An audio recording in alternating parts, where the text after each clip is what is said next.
ఒక పర్టికులర్ రామాలయం కట్టాలి అని రఘురామకృష్ణంరాజు శ్రీరామ్ నినాదంతో జై శ్రీరామ్ నినాదంతో అక్కడికి వెళ్ళటం, అయ్యా ఇది జై శ్రీరామ్ నినాదంతో మీరు రావద్దు, ఇది గొంతేనమ్మ గుడి మా గ్రామదేవత, మా గ్రామదేవతని మేము పూజించుకునేటువంటి గ్రామదేవత, సో ఈ గ్రామదేవతని కడితే మీరు గొంతేనమ్మ గుడి కట్టండి, లేకపోతే గుడి కట్టద్దు అని స్థానికులుగా వాళ్ళకున్నటువంటి అభిప్రాయాన్ని చెప్పడం జరిగింది. నేనేమంటానంటే ఎవరైతే ఇప్పుడు అక్కడ గుడి కట్టాలి రామాలయం కట్టాలని ప్రయత్నం చేసేవాళ్ళు, మీరు రేపు అక్కడికి రోజు వెళ్ళి పూజలు చేయరు. మీరు ఈవెన్ శ్రీరామనవమికి ఒక్కసారి కూడా అక్కడికి వెళ్ళని పరిస్థితి. మీరు నిన్నే ప్రకటించారు నేను నెక్స్ట్ నరసాపురం నుంచి ఎంపీగా పోటీ చేస్తాను అని. మీరు రేపొద్దున ఉండి కాన్స్టిట్యున్సీలో పోటీ చేసే ఉద్దేశం కూడా మీకు లేదు. ఎందుకు లేదు అంటే మీరు అక్కడ పోటీ చేస్తే ఏం జరుగుతుందో మీకు బాగా తెలుసు. మీరే కాకుండా మీ స్థానంలో ఎవరైనా తెలుగుదేశం పార్టీ నుంచి పోటీ చేస్తే ఏమి జరుగుతుందో మీకు బాగా తెలిసి సిస్టమేటిక్గా మీ పర్సనల్ ఎజెండాని అక్కడ ఫుల్ఫిల్ చేసుకోవటం కోసం అక్కడ జై శ్రీరామ్ నినాదాన్ని తీసుకొచ్చి రాష్ట్ర వ్యాప్తంగా కులాలకి మధ్య మతాలకు మధ్య గొడవలు పెట్టాలని చూసేటువంటి మీ సీక్రెట్ ఎజెండా రాష్ట్ర ప్రజలకు తెలిసిపోయిందని అయితే నేను మీ ద్వారా రాష్ట్ర ప్రజలకు తెలియజేస్తున్నాను. ఇది ఖచ్చితంగా ఒక వర్గం మీద దాడి. గొంతేనమ్మ గుడి అని లోకల్ ప్రజలు అక్కడ ఉన్నటువంటి ఎస్సీ గ్రామంలో ఎస్సీ పేటలో ఉన్న ప్రజలు అరుగుతున్నప్పుడు వాళ్ళేం చర్చి కట్టమంటం లేదే. అక్కడ నేను అరుగుతున్న రఘురామకృష్ణరాజు గారిని, వారు అక్కడ చర్చి కట్టమంటున్నారా? కాదు, అక్కడ గుడి కట్టమంటున్నారు. ఏం గుడి కట్టమంటున్నారు? గొంతేనమ్మ గుడి కట్టాలి అంటున్నారు. ఎందుకు అంటే నిన్న రఘురామకృష్ణరాజు గారు చూపించినట్టుగా ఇక్కడ 19 నిన్న ఆయన ఏదో ఎఫ్ఎల్ఆరో లేకపోతే ఏదో చూపించడం జరిగింది. నిన్న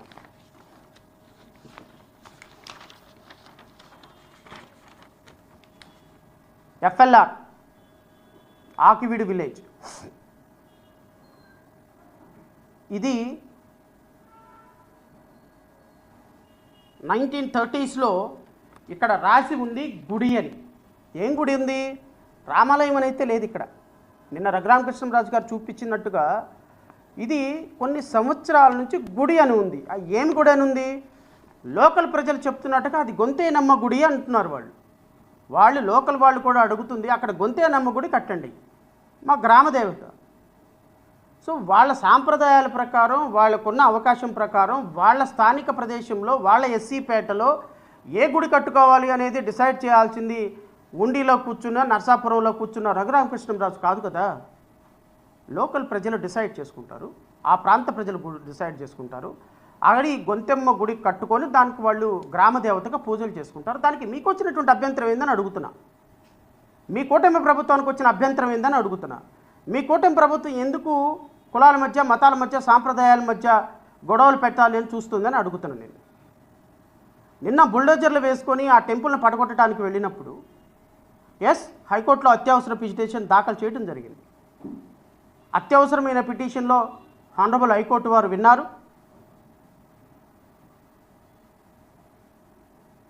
ఎటువంటి అనుమతులు తీసుకోకుండా గుడి అక్కడ ఉన్నటువంటి గుడి కోల్చడం కానీ కొత్త గుడి కట్టడం కావద్దని కూడా ఆర్డర్ ఇచ్చారు.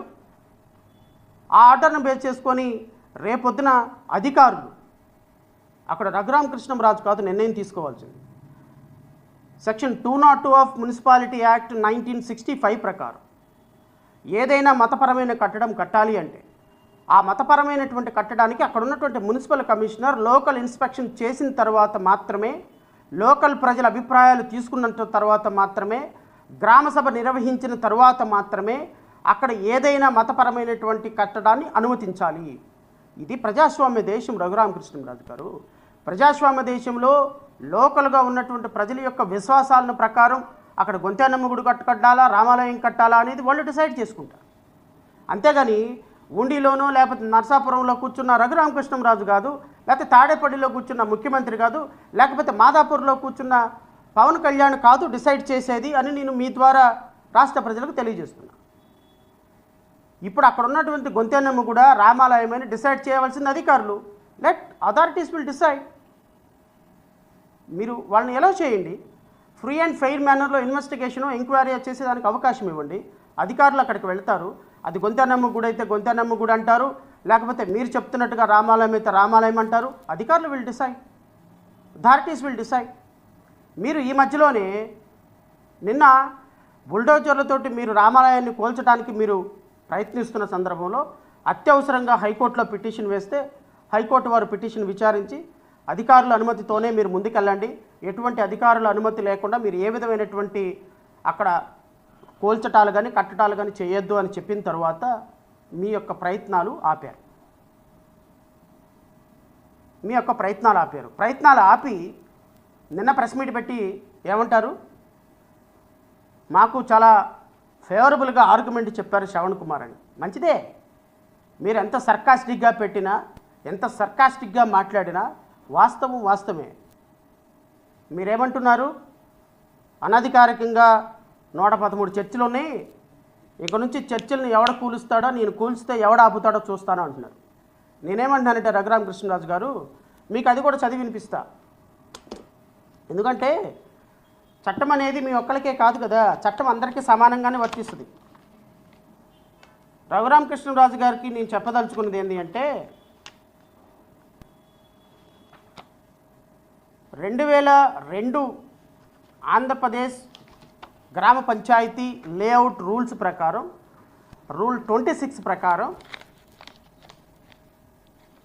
ఏ మతపరమైన కట్టడానికైనా,